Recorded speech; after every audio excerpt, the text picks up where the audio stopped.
Hi there, and welcome to a life-changing experience that will have you questioning your integrity as a person. We will delve into how to be a ray of sunshine and a positive influence for others in today's modern society. My name is Robbie, and I'm excited to have a few meaningful examples and minutes to share with you today that have helped to rebuild and shape me into the person that I have become. I will also share with you how I've seen others grow and reach their positive potential in leading a positive and fulfilling life. I believe everyone has the ability to and is entitled to have positive perspectives throughout their life. Growing not only physically, but mentally is part of growing older, but it's how you encompass your life values and views of humanity to grow into a mentally positive person. Overcoming obstacles and learning about life's lessons in a healthy and positive manner leads to a happy, healthy, confident, and positive life for you and your loved ones. Have you ever stopped to think about your actions before you do them? How can you become a more positive person? And if given the tools, would you? How do you relate to moral values as a person? And how can you grow into having positive perspectives? Are you strong enough to overcome obstacles and learn from life's lessons to make you a confident person and strong and reliable for your family and friends? Everyone has muscles, and positive thinking is just like exercising a muscle for your mental workout.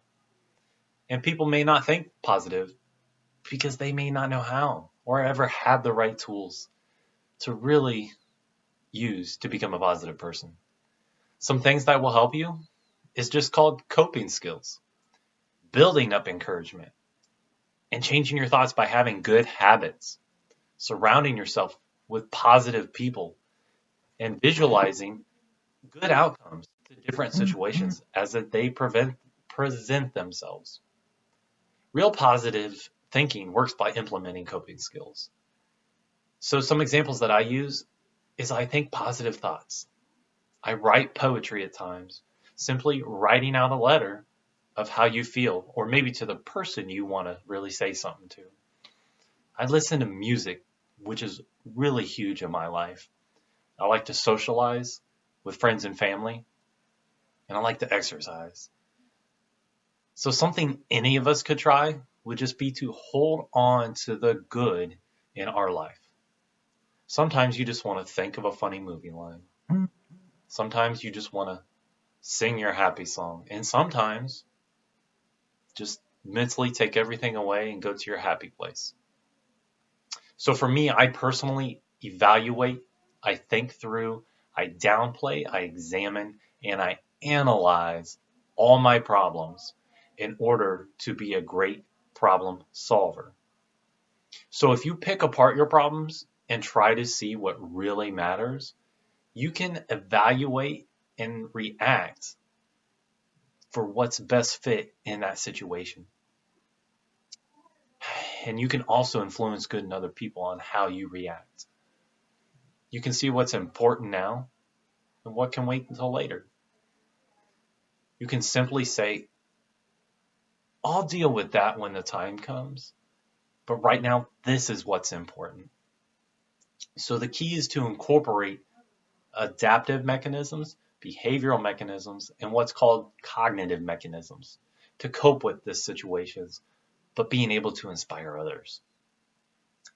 So changingminds.org is something I referenced here, and it has an extensive list of explanations on why we use our different coping mechanisms for the different situations.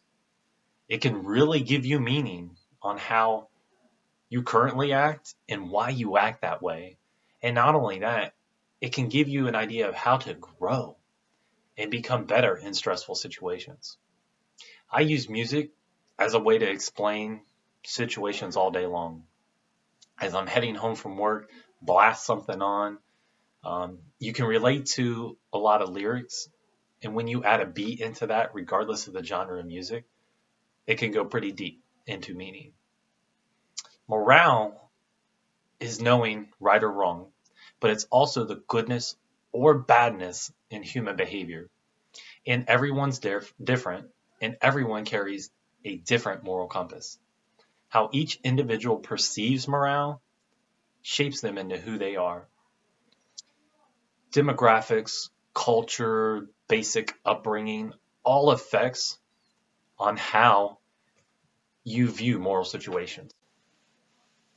So ask yourself, how do I change? How do I change morale in myself? It's simple. Just ask questions. If you see a homeless person in the cold with no coat begging for food, what's your actions? Do you pass by like everybody else? You just throw them a couple cents? Now, think of this. What's that perception like if it's a mother or father standing there with their child? How does that change people's minds? So, being the one, though, that causes inspiration. Hey, come with me. I'm going to get you a meal real quick. Being that one can cause a ripple effect you never even knew basically existed. It can change others' attitudes. Sometimes all it takes is a spark of hope to change for the better. If someone doesn't know how to properly cope with difficult moral situations, being the one with a clear and positive message and motive can change people's lives with clarity and a way to grow and change their own perspectives. So adaptation is human nature, and you can live a fulfilling life through how you adapt and change to be a positive influence. However, how are you contributing your positivity and your good character and influence in today's society? The ability to adapt into a particular environment, circumstance, or change, whether it's positive or negative, is probably one of the greatest attitudes of people who are able to live their lives in such an inspirational and positive manner.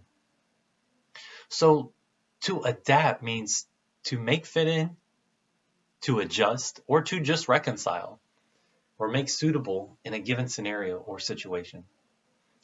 For many of us, we insist with things like, well, it should be, or no, it must be, rather than just accepting it as it is.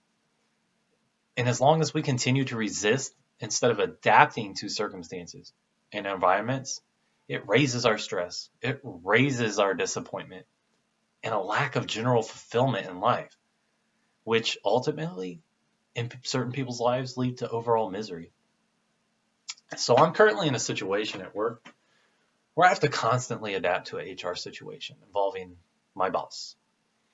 I have a pretty positive outlook on life, and I'm pretty confident. And even though that this employee has told me they hated me, they hate my work, and it's basically their way or get out, I still continue to strive to be better in the situation and then better than them. I have a ton of backup between different employees and my HR staff and other management staff. So beyond that, though, the way I've reacted, I'm currently an inspiration to my other workers. And they've dealt with similar situations, but the fact that I've stood up really inspires them. Which leads me to positivity is contagious. If you truly believe in your own confidence and your ability to inspire other people. The first step to becoming a more positive person is how you use your coping mechanisms to create positivity. Secondly, is how you view the moral dilemmas and what change you can make to inspire others to be morally aware. And how that adapt and how to change and adapt. Lastly, it's about how you overcome and adapt to that change that's out of your hands and how you approach every situation in a positive manner and visualize positive outlooks. Even though our lives are complicated and busy, stop to think of your actions and the outcomes. Value small and large decisions. Do not dwell on what you can't control, but how you can control it in the positive perspectives from the situations. Know, the biggest one here is know that your thoughts and your opinions do matter. And this will lead to not only a more confident you, but a more positive you and inspiration for others. So, folks, if there is anything that I can leave with you today, it's simply to start asking questions. How can I have a positive influence on myself and others? Does my positivity lead me to be a more confident person? And lastly, how can I influence and change someone else's life through my own positivity? Thank you.